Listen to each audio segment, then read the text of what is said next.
Hello, hello, hello.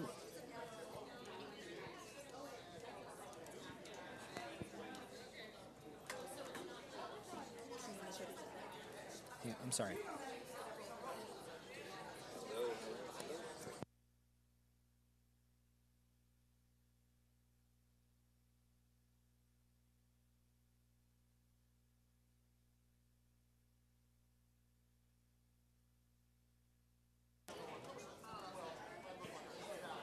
All right, we are going to start in about 8 minutes. So take this time, grab some food, some coffee. We also have the Come Ye Children books. So I bought books for everybody. All right, we are going to start.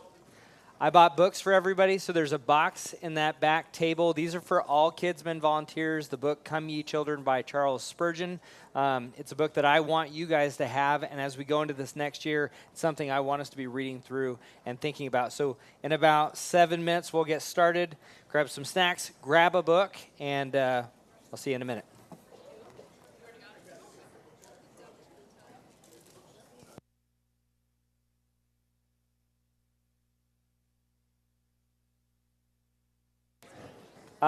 Even if you didn't ask for a book, I want you to have a book, so grab a book.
All right. Thank you, everyone, for coming this afternoon. I'm glad you're here. I am glad to be able to spend some time to talk about what Adventure Club is and get excited for this next year of being able to serve in this way. Before we get started, let's go ahead and spend some time in prayer. Lord, thank you so much for this amazing day where we get to come together and we get to talk about different ways that we get to serve you, Lord, that we not only get to be sons and daughters, Lord, but we also get to live our lives in a way where we get to hopefully bring you glory through our actions. Lord, I pray that we would use today as an opportunity to navigate different opportunities in front of us, and that we would grow in our understanding of you and our excitement to share our love for you and our love for the gospel to these kids throughout this next year. I pray that you would bless this group, Lord, that we would grow over this next hour, hour and a half, and be ready for what is to come. In Jesus' name, amen. All right, so Adventure Club, some of you are newer. Some of you have served for years now. This is actually our 4th year doing Adventure Club. There are 3 years, and we are going back to year number 1. So we started about 3 years ago, and this curriculum has been pretty awesome.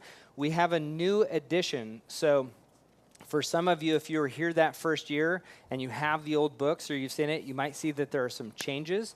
There's a second edition, which means they've changed some of the verses. They've changed some of the pins. They've also changed the order of some of the lessons and the topics. And so I'm going to walk through a little bit of that tonight. But just to give you a quick grasp of what Adventure Club is, on Sundays, so this morning, the kids were taught through what's called Generations of Grace. Generations of Grace is expository learning, expository preaching. And so what they're getting is a through the Bible, book by book, almost chapter by chapter, introduction to what the Bible says in general, right? With no topic affiliated. It's just through the Bible, by the Bible. With Adventure Club, it's a little bit different. The goal is a systematic approach to understanding some key topics within the Bible, overarching topics such as this year is going to be angelology, ecclesiology, and eschatology. So angelology, talking about who Satan is, talking about the purpose of angels, fallen angels, things like that. What does the Bible say about this topic? And then ecclesiology is the study of the church, the history of the church. Where did the church come from? What's the purpose behind the church? Why did God want us to have this body? And then eschatology is a study of the end times, right? And that's cosmic eschatology, so overall, as well as personal eschatology. Where are you going when you die? And so the conversations we get to have with the kids this year are going to be pretty awesome. But, so, to kind of start out, I want to talk about the new layout. Obviously, the building is shaped differently than it was a month ago.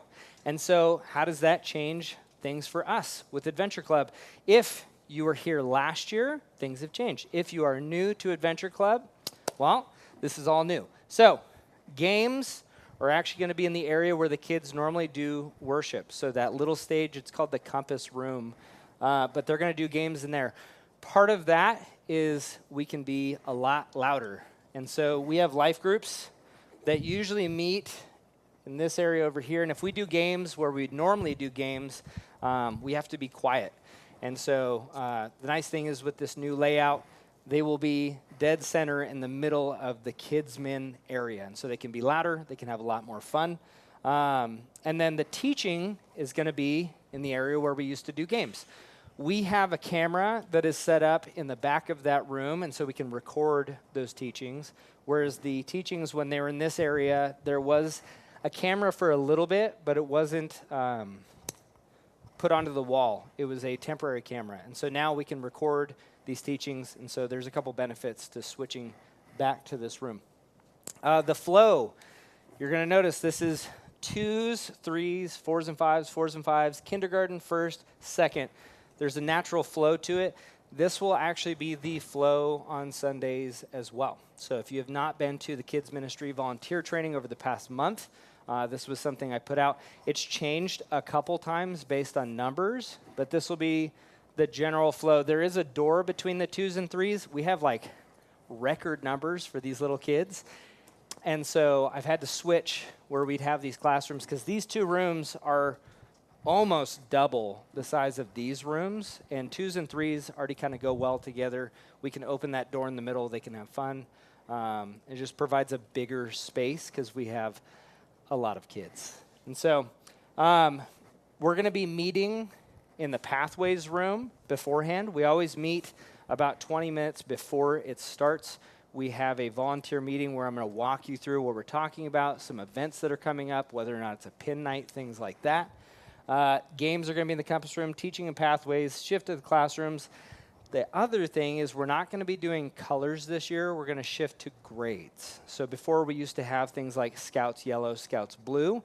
To be honest, behind the scenes, those were grades anyways. So it was like Scouts Kinder A, Scouts Kinder B, but we assigned a color to it just to try to make it a little bit easier. I did away with the colors, and we're going to stick with grades. I think it makes it a little bit clearer for some of us what each group is. For example, if you're teaching Scouts Blue, you might not know what that means. And then you start and you're like, oh, these are kindergartners. Then you get an idea. It just makes it a little bit easier, a little bit clearer, but not too big of a change. Just the colors won't be a thing. It'll be the grade. Next, curriculum.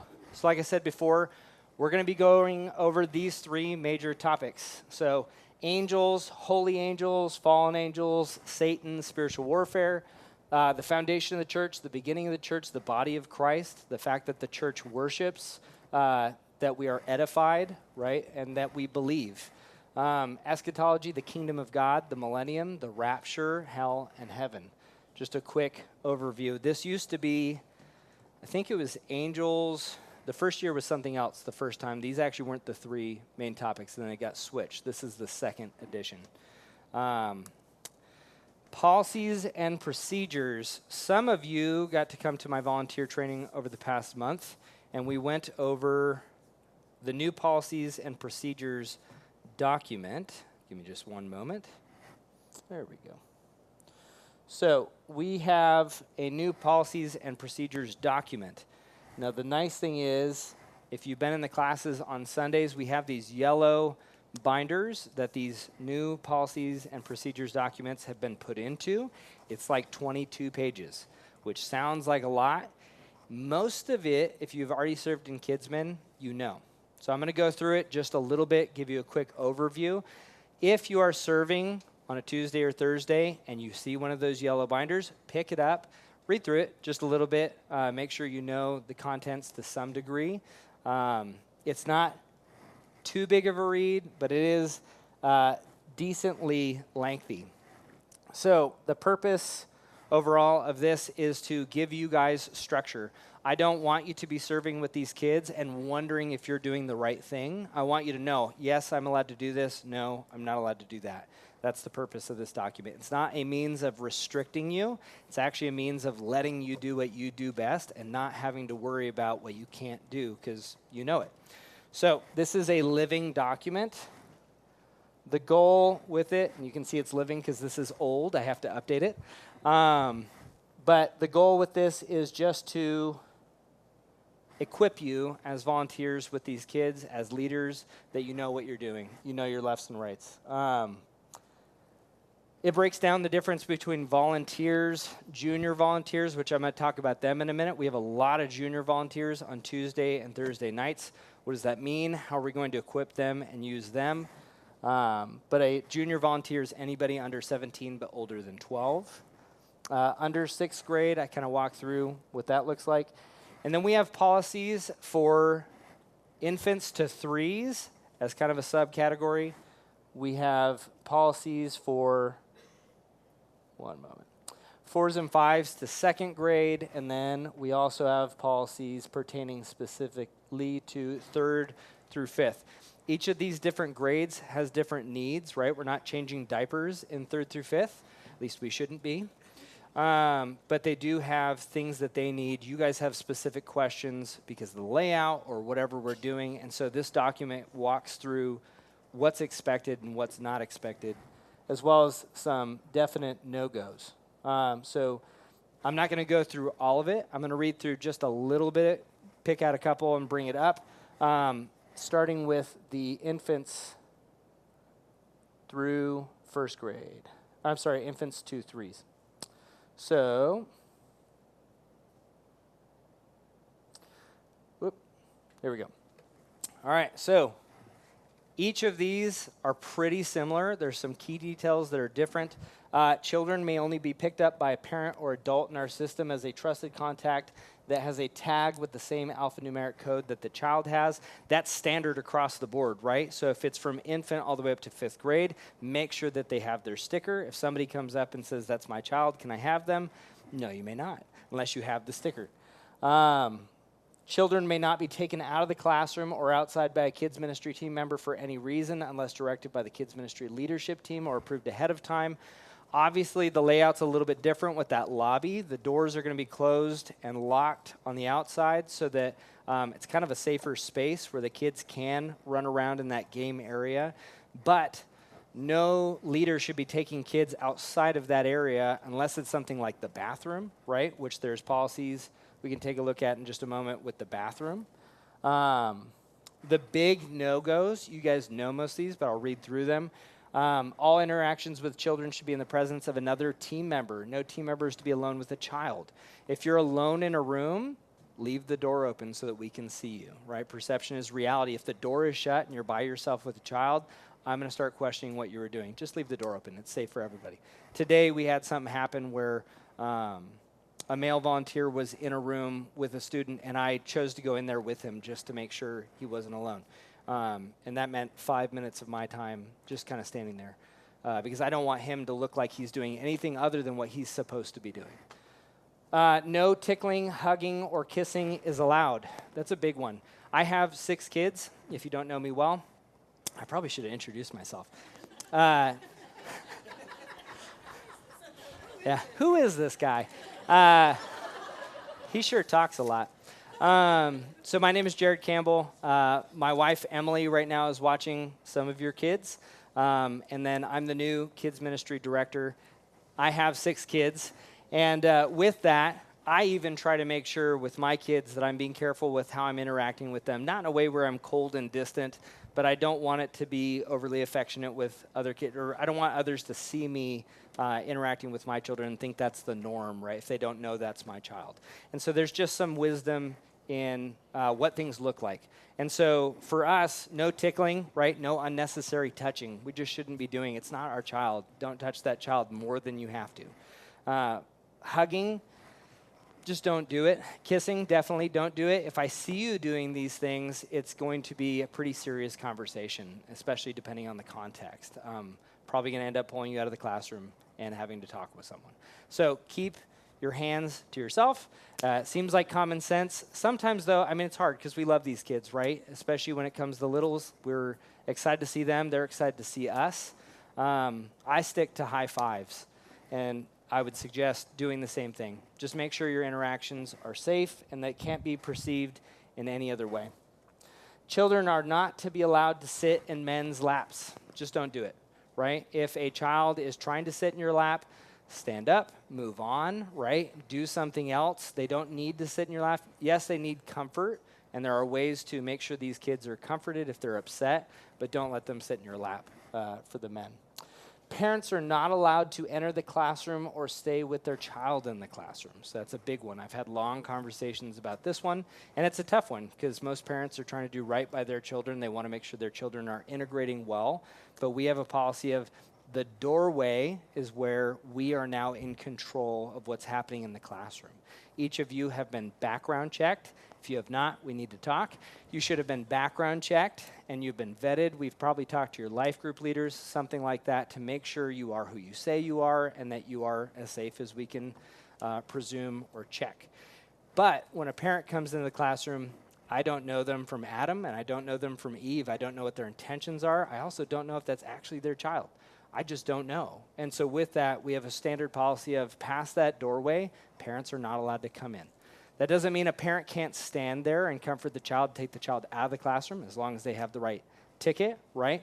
But they will not enter the classroom. So this is kind of a big one. If a child is continually refusing to listen to classroom, volunteer, and obey, A ministry coordinator or the kids ministry director will be contacted so that they may attempt to speak to the child. You are going to have a lot of kids that they don't want to be there. Maybe this is the first time. It's late, right? A lot of these kids, they go to bed early. They're not happy they're there. This is a good opportunity for parents to parent, to interact with their kids, right? If their child is disobeying, let's get the parent in there. I'm going to come in and try to see if I can talk to the child and get them to sit down and do what's being expected of them. If they don't, we're going to call the parent as much as we can. This will occur as often as the child is refusing to obey or is causing disruption, right? Some parents are going to get upset at that. They're still the parent. I am not this child's parent. And so I want them to have an opportunity to parent. And so I'm not going to ignore that and allow the child to get away with distracting or disrupting the classroom. The parent should have an opportunity to work with their child. That consistency is important. Always feel free to share information with the kids ministry staff members. If anything ever happens that you're like, I don't agree with this, I don't like this, or hey, this was good, feel free to share whatever you want with me. And then that kind of goes along with the next one. Never speak to a parent in an attempt to diagnose or label a child within the classroom, regardless of life or academic experience. If you have a child that is struggling in the classroom and you're thinking to yourself, this kid's not making eye contact with me, they're not paying attention, they might have X, Y, and Z. I don't care if you have a degree in being able to diagnose children with whatever, psychiatric, whatever it is. I don't care if you have worked with special needs for 20 years. It is not our job, nor is it my job, to come up to parents and say, I think your child has blank. Insert this here. It's just not our job. And so if you have concerns, though, and you say, hey, when I try to talk to this child, they're just not looking at me, they're not working with me, talk to me, and I can try to talk to the parents. You can talk to the parents and share truth with love, which is they were struggling tonight. They're not really interacting with me, but we worked through it, and, it was a tougher night or whatever you need to say. But it's not an opportunity for us to diagnose that child, right? First off, if you diagnose that child and you are incorrect in your diagnosis, you just gave that parent a pretty difficult thing to try to process that they never should have had to. And so come talk to me if there's something you're concerned about with the child. Things like, and I hate to bring this up, but things like bruises and scratches, if there's some weird stuff going on with the kids and you're like, hey, this doesn't seem normal, talk to me, right? Just come talk to me. And that gives me an opportunity to kind of process and evaluate and record what's happening in case there's more going on. Let's see. Junior leaders under 6th grade may not leave the classroom on their own. They are to be treated like the students within the classroom. So if there is a junior leader, and I kind of add more a little bit earlier, under 6th grade, they're required to serve with their parents in the classroom. So they can't be off, in some other classroom helping. They are children, and they're to be treated like children. They can't be expected to function like adults and have the maturity and discernment that adults do, and sometimes don't have. But these children can't be expected to function at that high of a level. And so they're to be treated like another child in the classroom. I'm going to skip down a little bit, just go through. If you have a chance, go through these binders. Like I said, they're in each of the classrooms. Bible Bucks is not a thing on Tuesdays and Thursdays, and so I think I've been asked by a couple people. That's not a thing. Sundays is when we do Bible Bucks, Tuesdays and Thursdays. As far as I understand, no one's handed out Bible Bucks on Tuesdays and Thursdays. Okay, so we'll skip that. If you serve on Sundays as well, feel free to read through that section. Emergency response, so evacuation. If something happens and we need to get out of the building, I know that's a little small. Let me zoom in just a little bit. So infants, toddlers, and this is actually going to be 2s, 3s, 4s, and 5s. So this whole wall right here will go out the front doors, right? Ease of access, it's right there. Everybody else, I know there's a bunch of red lines and it probably looks confusing. Everybody else, this room, all the way down to over here. We'll go out these doors. We're going to evacuate out to the school. There's a field back there, a grass field. We will line up by grade, and then we will go through and verify that every student is there, right? And so you have rosters on Tuesdays and Thursdays. You should have that roster. Grab a first aid kit, but get out of the classroom quickly, depending on what the circumstances are.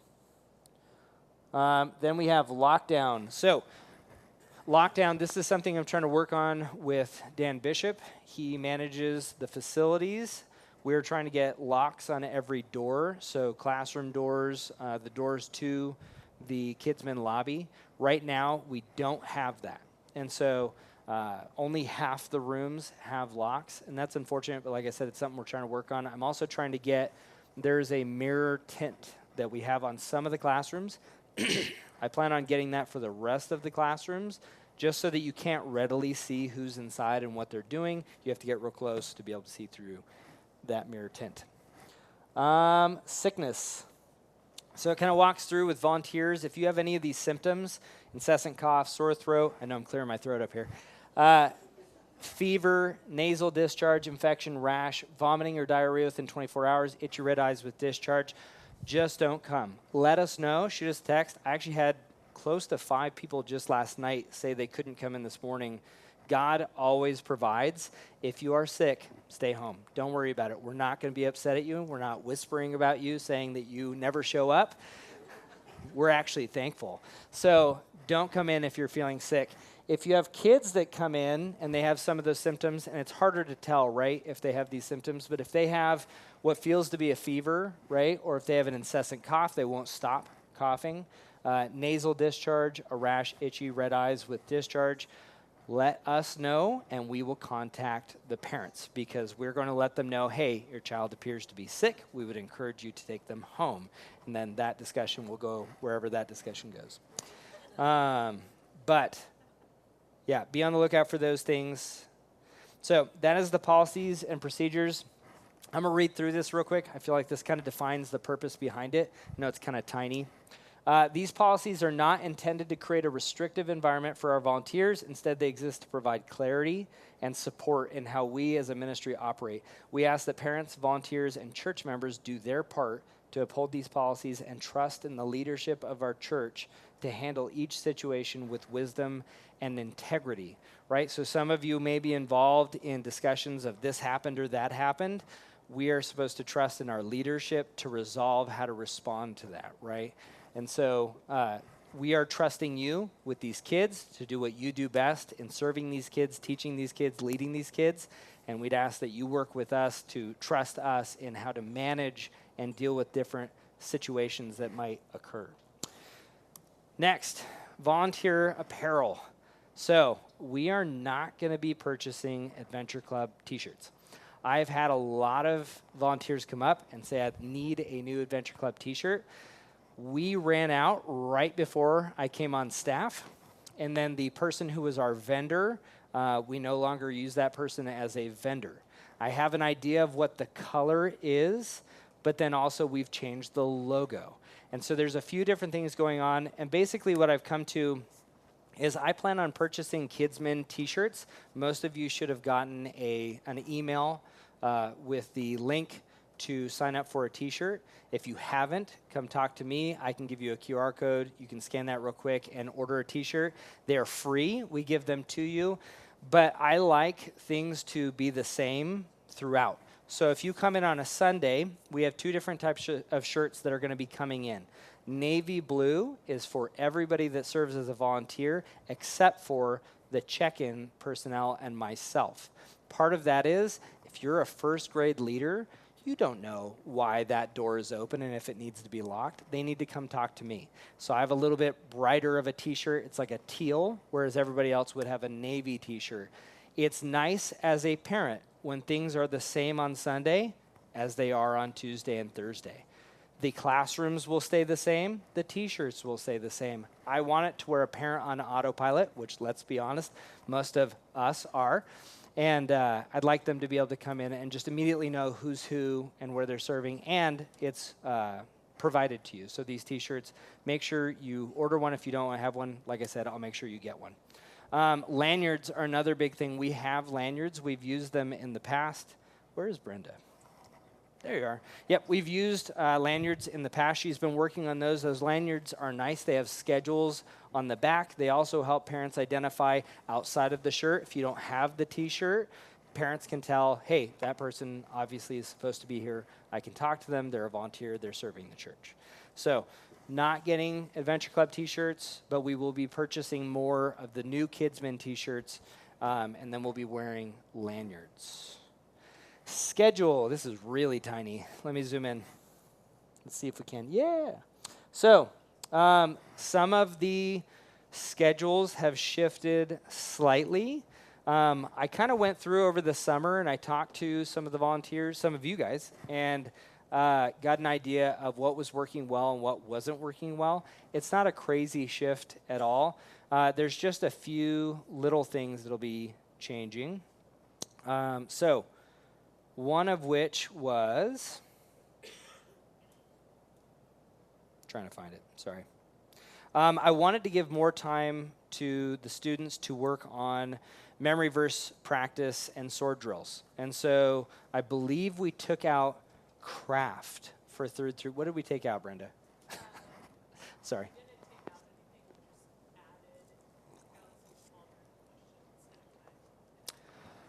Oh, because there was some time dedicated to reading through the books, right?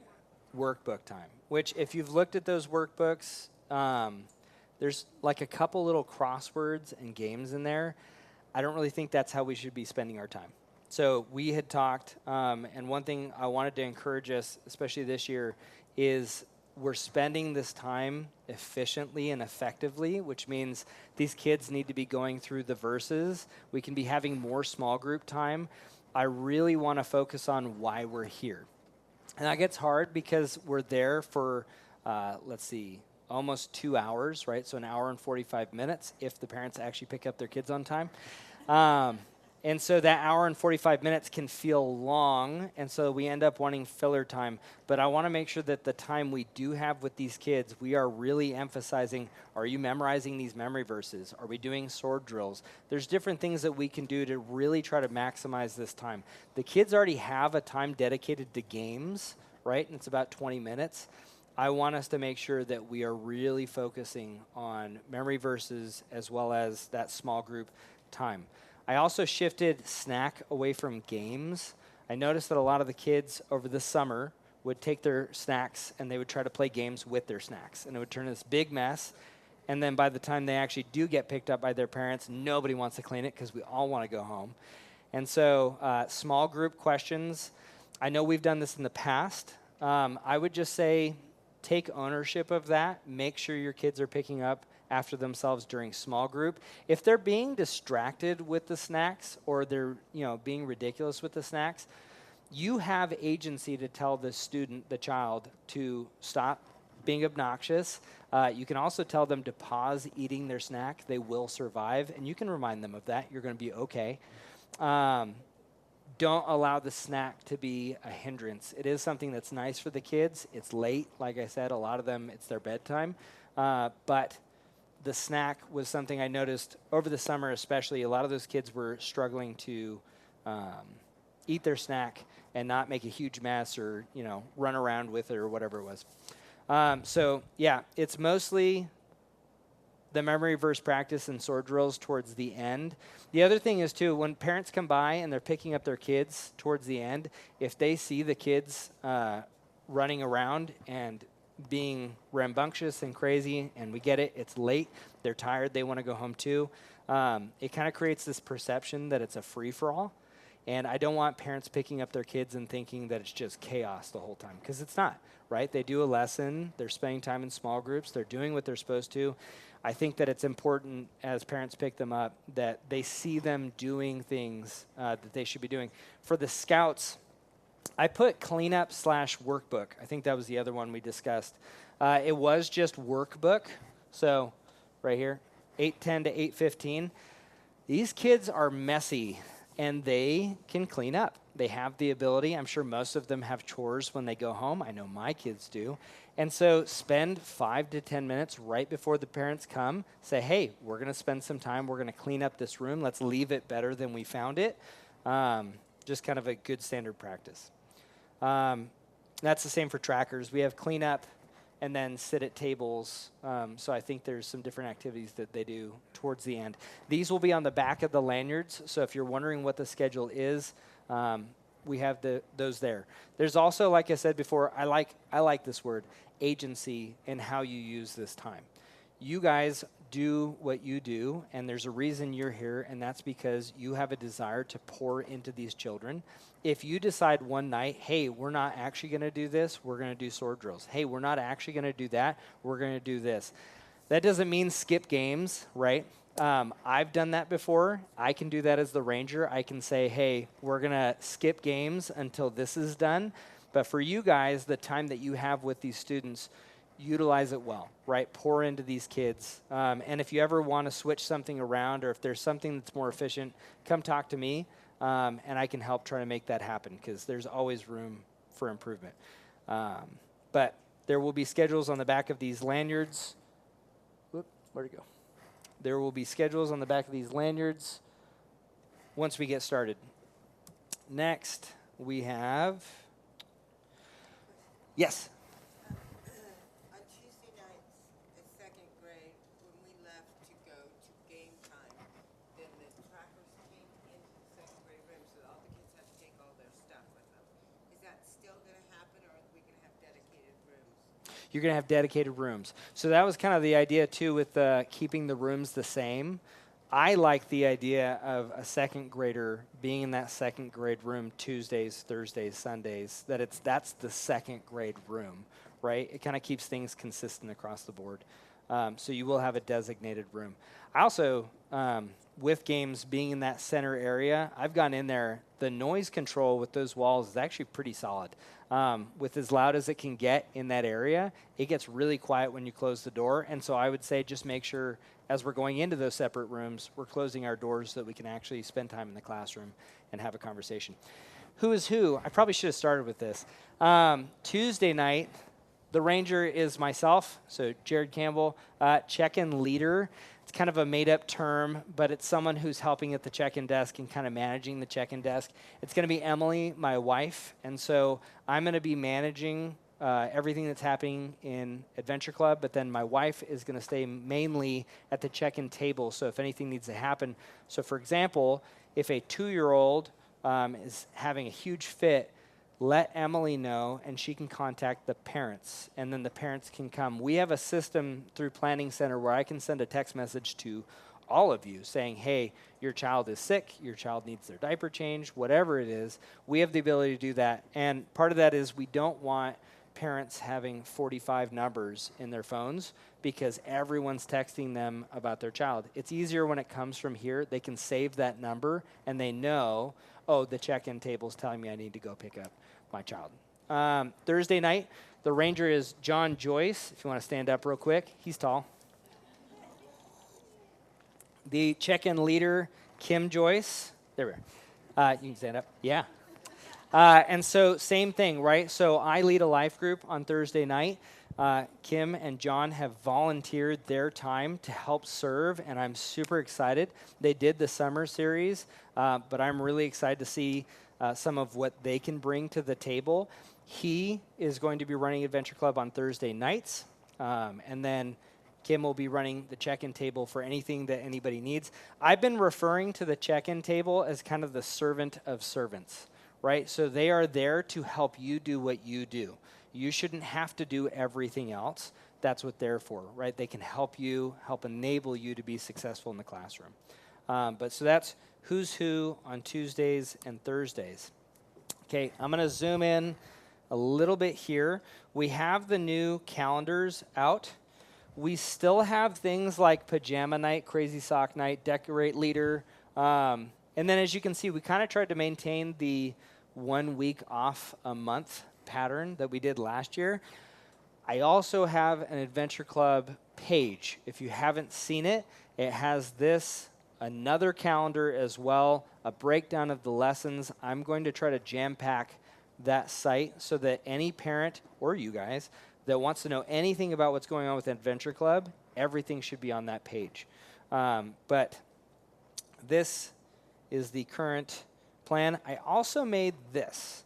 So I don't know if you've seen it, but I came up with a Tuesday's verse due date. And so the goal with that is, as leaders, you guys are able to say, hey, here's the verses that are due. Here's when they're due. This is also available for the parents. You're going to notice, I'm going to say it before you guys say it, this is old. I had to edit it because this first one, it's not like they're going to come to the first night and have the first two verses memorized. We'd have to expect them to memorize the verses in the first place. But they are not going to have the first two verses memorized that first night. It's shifted down. But this schedule is available for parents on that page as well as for you guys. I'm going to have these printed out and available for you. I also plan on making one that's a pin night. So you can know when pin nights are as a parent or as a or as a leader, so that you're not asking me, hey, when's the next pin night? It's all available on that page as well as printed out and available in your boxes for that night. So hopefully this is helpful. If you guys think of anything else that would be helpful in the classroom, let me know, right? I've been able to watch for a while now what everybody's been doing, and I've been able to find areas where, and you guys have been great coming up to me and saying, hey, could we do this? Could we do this? Sometimes I have to process it and think about whether or not that actually be helpful, or maybe there's a better way to do it. But I love the input that I get from you guys because you guys know what's happening in those classes. You know what we need, and I can't run this without your help. So feel free to come up to me and say, hey, could we have this as a resource, or could we do this? And I would love to make that happen. Are you talking about the Adventure Club page? This one right here. Is it on blaring? Yep. So hang on one second. So the beautiful thing is that it's right there. So it's the same page that we've always used, whether or not you knew it existed or not. Yeah, no, that's fine. And I've been trying to send it out. I'll send it out a few more times. It's just compassbible.tv/adventure-club. And I've been trying to send it out to parents, especially right now, because I want them to know what Adventure Club is. For you guys, I can make sure that we send it out to you as well. But I want to try to make this page as jam-packed as possible with information so that there's no questions about what's coming up next. It's all clearly forecasted. And then we have pin tracking. Like I said before, I'm going to make another calendar for us so we know when pin nights are. Nobody should be surprised, like I needed to know these verses. Yes, you need to know them by this date. But pins are awarded every 5 verses and are tracked on spreadsheets that are provided to the classroom. So we hand out different spreadsheets to each group. Like I said before, it used to be like Scouts Black or Scouts Blue, Trailblazers Green, right? They'd have these different colors associated. Now it's going to be Scouts Kinder, right? And it's going to have a list of everybody who's ever attended, who's registered, and you can put in which verses they have done, and we can track it that way. I'm also trying to think, and I'd love some input on this, of different ways to kind of make it easier to track who's done different verses. People get sick and things don't get marked down, and then we forget that this kid actually did do this memory verse, but now they don't have it memorized. So this spreadsheet works pretty well, but I'd love to hear if anybody else has any other suggestions to try to make it easier and to give you guys the ability to track a little bit better. But so each group leader is responsible for filling out the roster to make sure that the information of who attended is accurately displayed, as well as which students have completed their memory verses. So verify on that roster that the information is correct. Check if they've done their memory verses. Feel free to put notes on there as well. And we will remind parents and volunteers often of when pin nights will be. Junior leaders. So this is something I talked about in my other volunteer training. We have a ton of junior leaders on Tuesdays and Thursdays. My goal is to use them in a way that builds them up. I want to give them more opportunities. I also want to encourage them. Some of these kids are there because they have to be there. Their parents are in life group, and their parents don't trust them to be at home alone, and I understand. Some of these kids, they are so excited to be there. They have such a volunteer's heart, and they want to serve. But I think what we can do is we can build them up and encourage them. I'm going to be creating and managing a program to show appreciation and develop leadership skills through systematic discipleship. So every night, right after we do the briefing, even on Thursdays, right after John is done with the briefing for the volunteers, I'm going to take the junior leaders off to the side. I'm going to remind them of why we're there. I'm going to have a verse that we're going to talk about that will kind of be like the cornerstone of why we do what we do.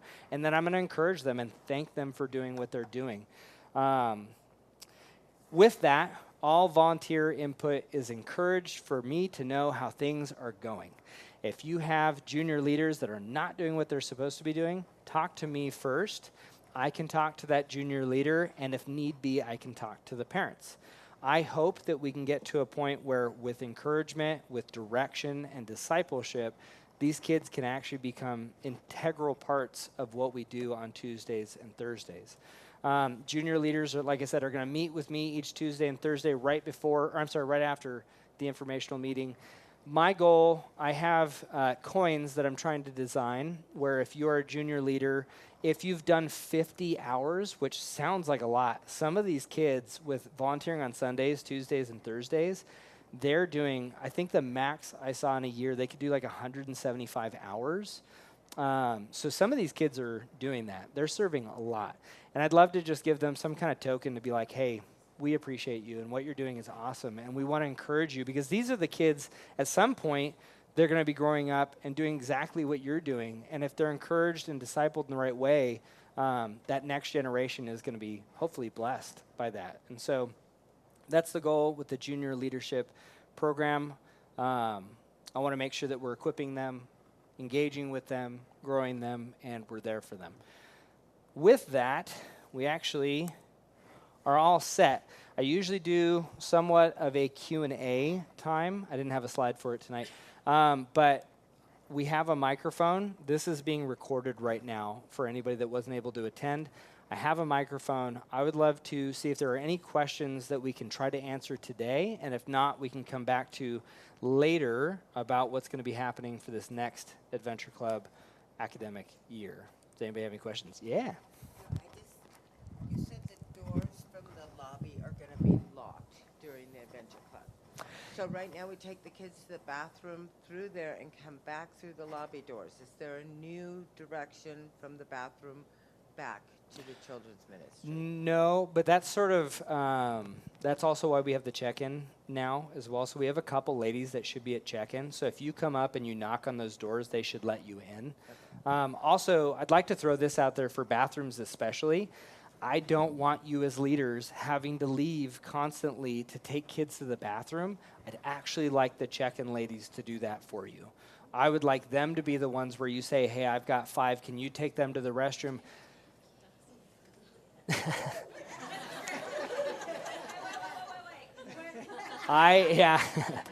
You're all, I'm on the check-in team.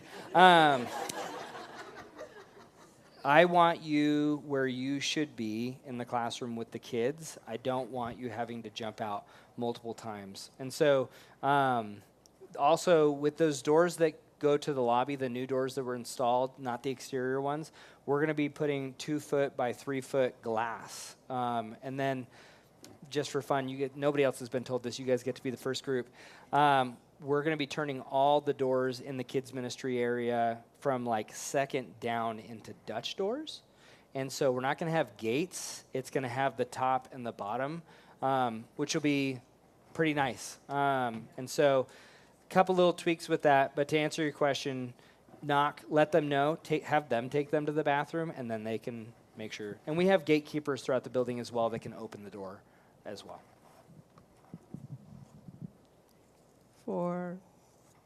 Until we get our Compass shirts, we can wear the Adventure Club shirts on? Yeah. Okay.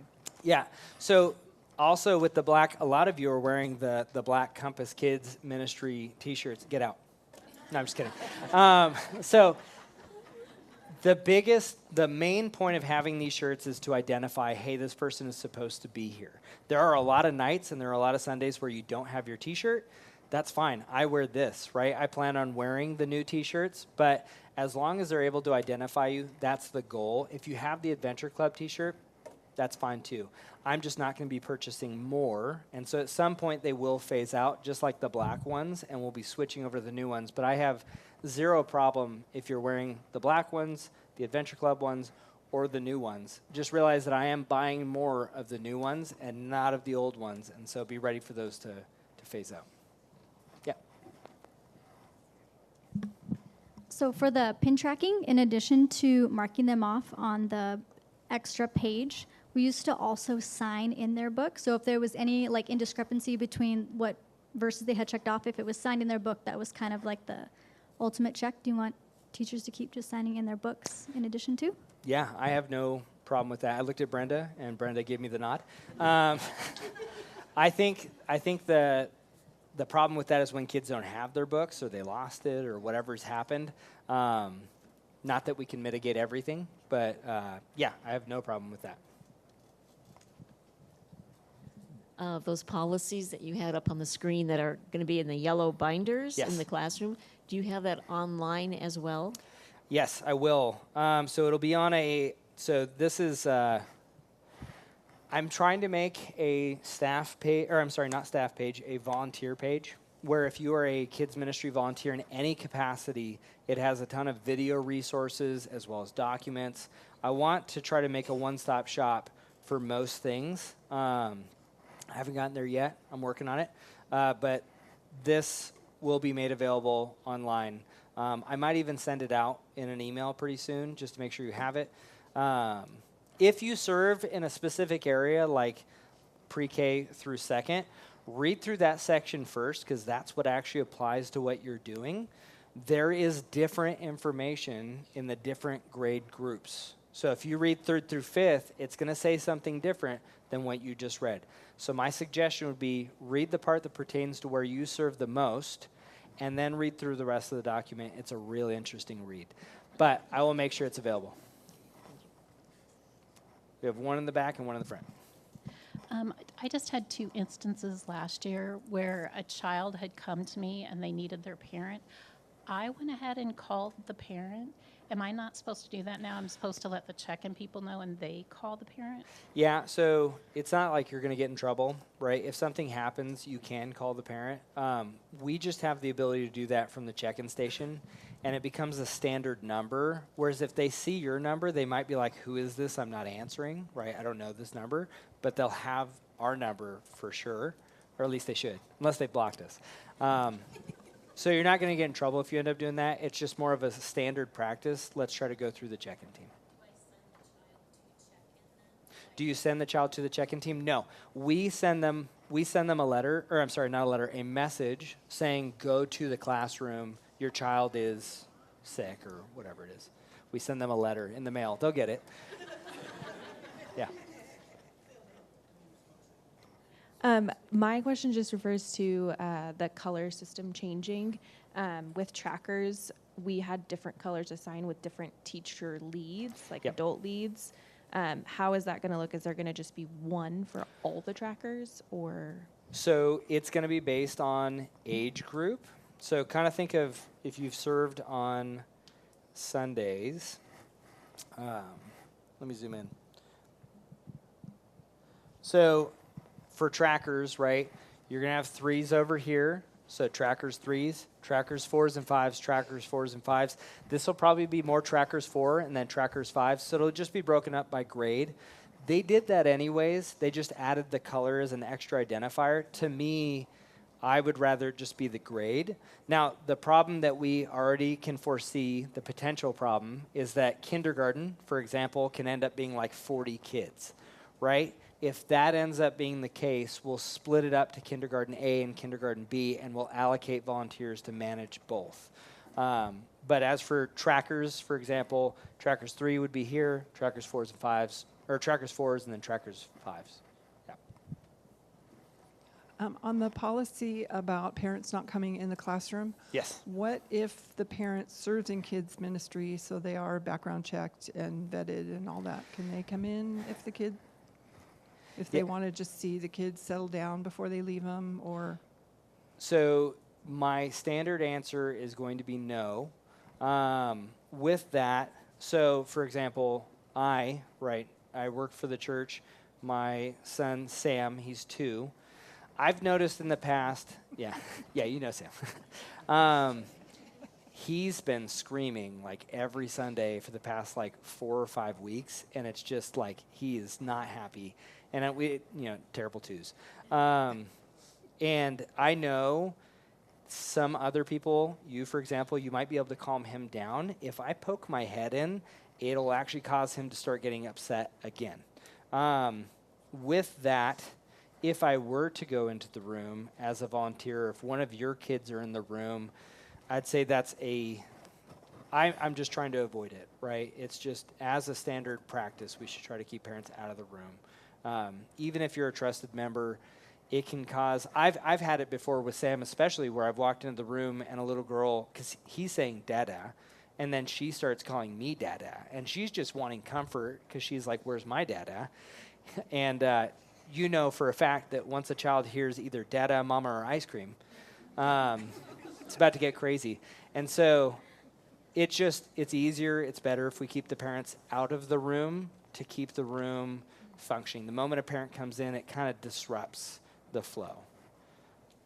I'm loud enough. Do you want me on the microphone? I do want you on the microphone. Okay. It records. I'm allowed to. So could you give us some verbiage that we could use for a parent that is insisting to come in to comfort their child, or even one of us who's thinking, hey, I'm approved to come in? What verbiage would we use, or are we looking straight to you? Yeah, so I would say know yourself a little bit on that. If you're the type of person that you do not do well with conflict and you just don't want to have to say that to a parent because it's uncomfortable, you can immediately refer them to me or John, and then John can rope me in or whatever we need to do. I don't want you to have to be in a more uncomfortable position than you have to be. But for verbiage, I would start with this. It is a standard policy for our church that parents are not allowed to enter the room. Full stop, right? So think of it in a way, I'm making a bad comparison here. It's like scripture, right? I don't need to defend it. I'm just going to tell you what it says. And that's one great thing about our church is that we say this is what the Bible says, and this is where we stand, no questions, even if you don't like it, just like we heard in Pastor Ben's sermon today. Even if you don't like it, it is what it is. When it comes to these policies and procedures, I have the ability to make calls where needed. You don't. Refer them to me if they're not happy about it, and we can have a discussion about it. It is, like I said, it's hard because we live in a fallen world.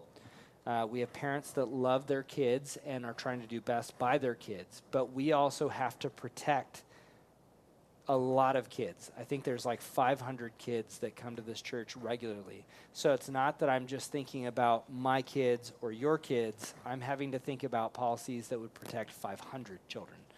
And so I would just say this is what our policy states, and if you'd like to, you can talk to Jared. He's our kids ministry director, and then I can sit down and talk with them. And I've had those kind of conversations, and they usually go pretty well because there's a difference, right? You go to a school. Some of us, if we've sent our kids to private schools or public school or any other kind of school outside the home, we are entrusting our kids to that facility, to that organization, and they have to make decisions to protect all those kids, not just allow me to do what I want in their facility. So, yeah.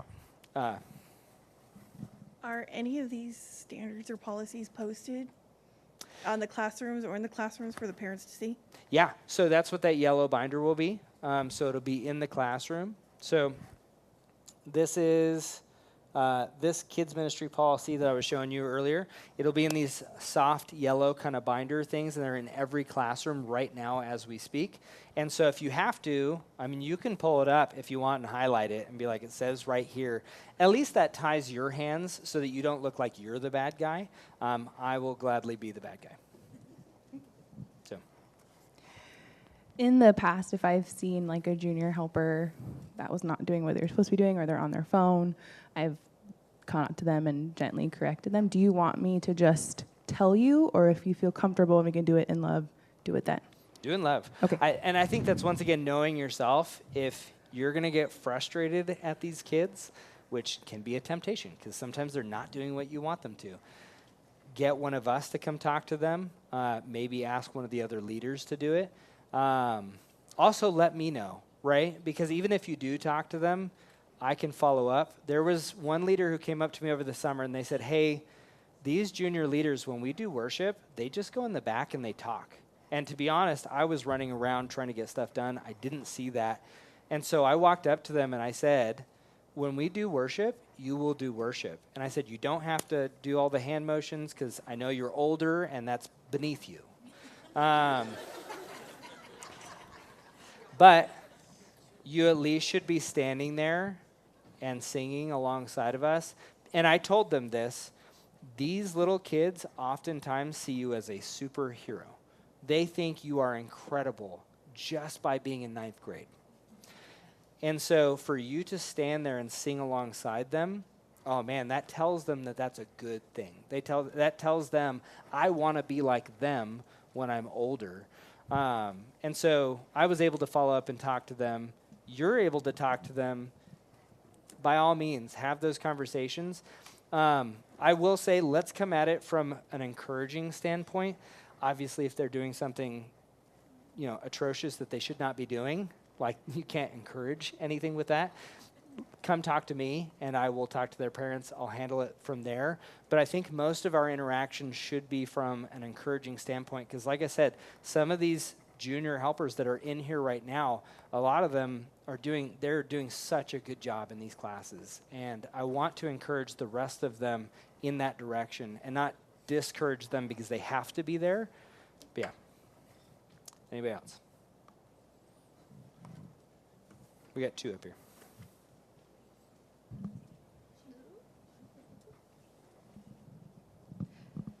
In the 3rd through 5th grade Trailblazers, in the room that will be in most of the time except for teaching. So when we have our small group time, how do you want us to divide up the room? I think there's going to be at least 50 kids. Correct? Yeah. So you're talking about when you do small group 3rd through 5th, where are you supposed to go? Oh, I don't have this up. Well, we stay in the room, but because it's set up a certain way, usually there are tables in the back and then all the seating facing forward. So we timed it so that you do have this room for small group time. No one's going to be in there. And so you can still use that area. With that, it is my goal as of right now to turn this into somewhat of a 3rd through 5th breakout room as one option, right? The other is this area over here with the couches. Obviously, if others are doing games, we can't do that. But you do have the Pathways room available to you during that time. We made sure when we were building out the schedule that it didn't conflict with the other groups. And I think... Oh, is your question? Yeah. I wish we had more classrooms. I think that would be awesome. But I do want to try to make this into an option. So if you wanted to switch, it's getting big. We have a lot of kids in that area, and it starts to get really loud. So that's at least one option we have right now. Oh, and we also have, at least on Tuesdays, we technically could use the Compass Friends area. Thursdays, we have Compass Friends, and we can't use it because they'll be using it. But yeah. Related to small groups, for that same group, Trailblazers, based on the numbers of volunteers, are we going to be continuing to keep the young ladies with the female leaders like we have in the past, or are we going to need to combine like boys and girls in small groups this year? No, we should be good with keeping the young ladies with, yeah. Do you have a question? Are the 4s and 5s classrooms, the 4 and 5 classrooms, are those being used during Thursday nights? Because Trailblazers are grades 3 through 5. Mm-hmm. You mean trackers? Trailblazers. No, Trailblazers are grades 3 through 5. Oh, no, those are 4s and 5. I'm sorry. No, you're good. Ages, not, I always get that. I always do that. Yeah. The 4s and 5s, I'm thinking grades, not ages. So No, for sure. Question answered. No worries. I get confused all the time looking at it myself. Okay. Any other questions? Okay. So as we move forward, realize that this is my first year. This is John's first year as the new Rangers. And so there's going to be hiccups. There's going to be things that come up. Anybody that has kids of their own, they know it's not going to be some smooth, very clear ride, right? We're going to hit bumps. And so as long as we're hitting those bumps arm in arm, and as long as we remember why we're there, which is part of the reason, make sure you grabbed a Come Ye Children book. Remembering why we're there, pointing these kids to Christ, it's going to help us get through some of those bumps because there's always going to be more to figure out. There's always going to be more curveballs. We're going to have like a kindergarten class that's huge. We're going to have a 2-year-old room that's huge, and we're just going to find a way to work through it, and God will bless us and take care of us, and it'll all go well. But let me go ahead and pray, and we will take off. Lord, thank you so much for this group. Lord, that they have a heart for these kids, that they are willing to take time out of their day because they heard what you said to your disciples when you said, feed my sheep. They heard what you said when you spoke about us taking care of each other, loving one another, all the one another's, Lord, that when we see these kids, we don't see obstacles, we don't see nuisances, we don't see anything else the world might claim that they can be, Lord, but we see opportunities to share the gospel, Lord, to lead these kids to you, to teach them your word, Lord. And that is such an amazing privilege that we get. And Lord, I pray that as this year goes on, that we would invest in these kids in a way that we have never done before, that we would grow in our understanding of what discipleship means as these kids grow in an understanding of you. I pray that you'd bless this group, and I thank you for them. In Jesus' name, amen. Thank you.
If you couldn't hear me a moment ago, if you don't have a t-shirt, did not receive an email for a t-shirt, would like a t-shirt, go ahead and scan this. And that's also for your junior leaders. However, if they're under 6th grade, we're not purchasing t-shirts for them, but 6th grade and up, we can get one. I will also send the link to all of you who are in Planning Center as an Adventure Club volunteer, because I recognize you did not get it and we're not serving on the weekends as well. So, yes, I will do that today. If you already got the link because you also serve on weekend services, you don't need to get another one. Yes. So, I'll do that today. Awesome.